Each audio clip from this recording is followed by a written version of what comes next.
हम इसमें जो पीटी स्लैब करने का तरीका अपनाते हैं उसमें आमतौर पर, जैसा मैंने बताया, हम बीम को कम करके उसकी मोटाई को स्लैब की मोटाई में ही जोड़ देते हैं।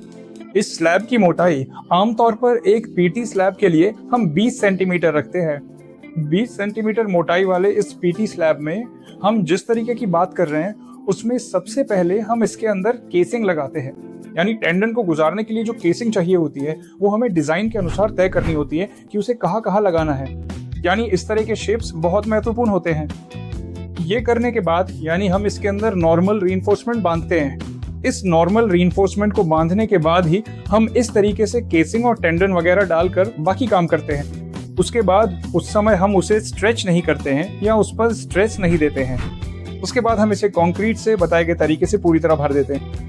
इसे भरने के बाद एक निश्चित अवधि बीत जाने पर, यानी जब कंक्रीट उस स्तर तक पहुंच जाता है जहां वो पर्याप्त मजबूती प्राप्त कर ले, तब हम उसे स्ट्रेच करते हैं और उस पर टेंशन अप्लाई करते हैं, जिससे वो टेंडन खींचकर टाइट हो जाता है और हम अपना काम करते हैं। फिर हम उसके अंदर ग्राउट अप्लाई करते हैं, क्योंकि इस खींचे हुए टेंडन को वापस आने से रोकने के लिए ग्राउट अप्लाई किया जाता है। और फिर जब कंक्रीट का क्यूरिंग समय पूरी तरह से समाप्त हो जाता है, तब हम सावधानी पूर्वक इन एंकरेज सिस्टम और बाकी सभी अतिरिक्त चीजों को वहां से हटा देते हैं।